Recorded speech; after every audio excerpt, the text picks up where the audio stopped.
We were living at Eleanor Heights, and we had an electrical contracting company, and we were looking for premises to run that from, because all the work that we were doing was in North Sydney and round the lower North Shore, and going backwards and forwards to Eleanor all the time was proving to be a little bit difficult. And Jim saw this, the boat shed for sale, and thought that was a good idea. So instead of just finding a premises, we ended up living in a boat shed and running it. It was an existing business. His name was George Smith, and he had owned it for quite some time, from about the 1940s, and he was getting on in years and he wanted to retire. But it was his son that we went into business with. His son eventually sold out and left, and there was just Jim and I. But yeah, they had, he used to sell, he was a real character. He used to sell boats and motors, all sorts of fishing tackle, and they had hire boats, and we just continued on. We had a slipway. But he was one of the old school he could tell how much people could afford it, and he never had a price on a boat, and he'd look at the person and then say how much the boat was. I couldn't do it today, but back then he could. When we went there, there were several businesses that had changed over, because opposite us there was Lines, and there was a guest house, and they had a fire, and the guest house burnt down, and the council and the Maritime wouldn't let them rebuild the guest house. And so they built what we now know as Dalbora. It wasn't quite as big as it is now, but they built Dalbora. And then they put a marina in, and that was about the year we moved there, 1967, was when they rejuvenated and rebuilt that. And along the other end, I mean, we had Bobby Ferguson was next door to us. He was closest to the Spit Bridge, and he had taken over from his father. We were there after George Smith, and then further along there was the Volunteer Coastal Patrol. And when we went there, the Volunteer Coastal Patrol was only a single-storied building, and then they built a new building, second story on top of that. That was probably about the 1990s when that happened. And then there was the Skiff Club next door. There's always been the Skiff Club there. And then further along there was Jimmy O'Rourke, and Jimmy O'Rourke had the boat shed, a slipway, and he was a shipwright, and at the side of his building, or part of his building, was a Laddie's restaurant, and everybody knew Laddie's. And then next door to that there was the Endeavour, but the Endeavour had only been there, I don't know how long when we got there, but not that many years, because prior to that it was Adam's boat shed, and it was a boat shed also. And then there's the car park, and then there's the Middle Harbour Yacht Club. And then you go along to the Amateur Sailing Club, but that was where, along that area, that was where the bars were in the early days, yeah. Well, most of them were still boat sheds for a while, and with a restaurant sort of attached to it. But I guess the main reason was that was what the people wanted, was to come to such a beautiful area and to eat and relax. Not everybody wanted to go boating. And also the authorities, i.e. the Lands Department and the Maritime, they made it very, very expensive to be there, because they charged so much for the water and for the land that the building sat on, that you had to charge a lot of money to hire boats and things like that. So people adapted their building and put in what they felt they would maintain their lifestyle. I think the weekends always started earlier, because we had a lot of hire boats and outboard motors, and people came to use them, and the fishermen used to come very early. It would be nothing for the doorbell to start ringing at 5 o'clock in the morning, and then the boats would go out for half a day, or sometimes a full day. Sometimes people would just take them for hours, and then they would come back, and then they'd go out again. So all day the boats would be coming and going and people.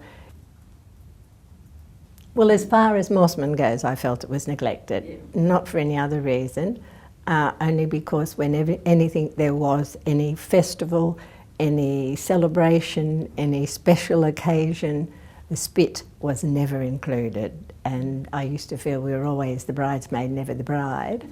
And it is such a beautiful area that I couldn't understand why it wasn't part of the community.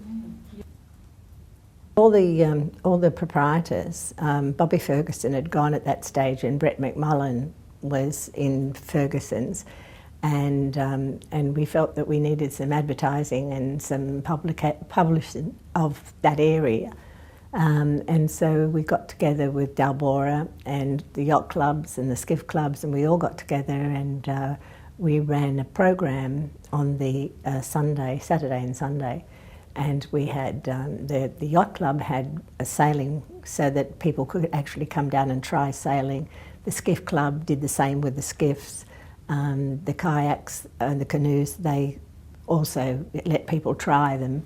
So it was to get people to come to the area to use it and to see what we had facilities. All the restaurants put on little things. On the western side, where the park was, they had little tents and little areas where the restaurants were selling some of their wares so that they could taste them at small containers and things.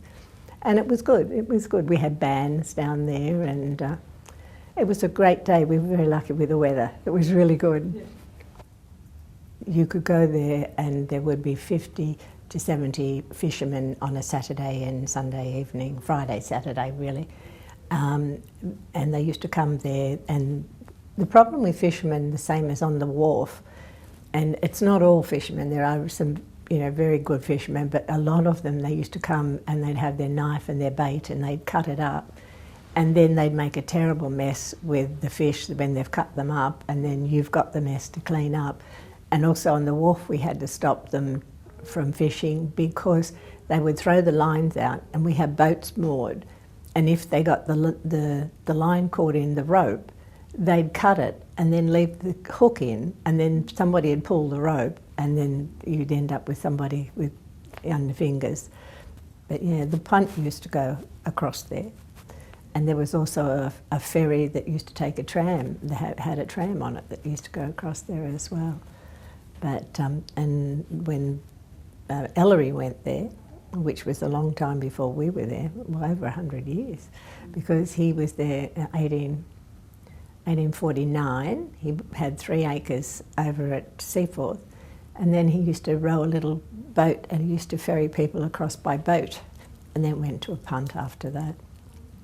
But that bridge, of course, is the second bridge, and there was the other one, which was pretty horrible too. During the time we were there was a couple of times that the police got word to say there was a bomb on it, and they had to close the roads, and we'd have the bomb squad and things down there. What they can actually do about it, I don't know, because the geography of the area, that's where the bridge probably would have to go if it wasn't a high rise, like an elevated bridge from ridge to ridge. It would have to go down there, and the water, it's very deep, and it's very soft at the bottom. And that's what they say about the soundings. When you put the things down, they'd have to go a long way down before you could actually build a bridge. But I'm sure if you can put a man on the moon, you can build a bridge. Well, it was a nice time. I think the nice thing is you meet nice people. You meet a lot of lovely people, and that's the plus. That was the plus on the job. Yeah. Going around to all the different sporting groups and getting to know them. You know a lot because you live in the area, your children go to school in the area. You're involved in so many things anyway. But yeah, it was nice. We minded our grandchildren, and I used to take them for walks because that was what my kids loved to do. They loved to go around to the park or whatever. Because, see, I love this bit. There's just so much there to see and do. You learn about the starfish and all the fishes and all the little creatures down there, as well as all the things in the tree. And you go round to Pearl Bay, and there's a kookaburra in the tree. I mean, you're 6, 7, 8, I don't know how many miles from Sydney, and you've got all this absolutely wonderland. And so we enjoyed doing it again with our grandchildren. And I used to take Alex up to Parawee Point, and we'd sit on the seat up there and watch the world go past, all the cars and all the boats. And yeah, so if you live there for over 42 years, 40 whatever it was years, yeah, there's a part of you that just doesn't want to go, and just because I think it's beautiful. It's just such a beautiful place, and I'd like more people to enjoy it. Yes, no, my life at the Spit is, I look back on it with delight. It was hard and we worked hard, but it was a lovely place to live. When somebody said we're going to move, Jim said I'll have to take her to 7 acres or something because she's not used to neighbours. That's probably right. But if you had to live somewhere, it was a beautiful place to live. The times I didn't like it were 2 o'clock in the morning when the storm came, and we were down there roping up boats and things like that. And that happened many times. Those days I don't miss. I don't miss going out in the weather to tie up everything. We had 2 massive storms, and one where Manly Baths, they lost Manly Baths, and you had a boat up down Raglan Street, up Raglan Street. It lost its mooring. Or we lost part of our roof in that night, and the water came right through downstairs in the boat shed. It came from the back through to the street, and then came up the side and out onto the street. That was when all the damage was caused, down at Manly, down at Balmoral, down at the Spit, yeah, all of us. But if you bring any visitors down to the Spit, you turn around Beauty Point, and as soon as you turn around a Beauty Point, they go, oh, isn't it beautiful? And it is just so stunning. And I just can't understand why Mossman doesn't use that more than they do. And then if you go up across the bridge and go up Battle Boulevard, up to the top of Seaforth, and then look down and see, that is the entrance to Mossman. It is just beautiful.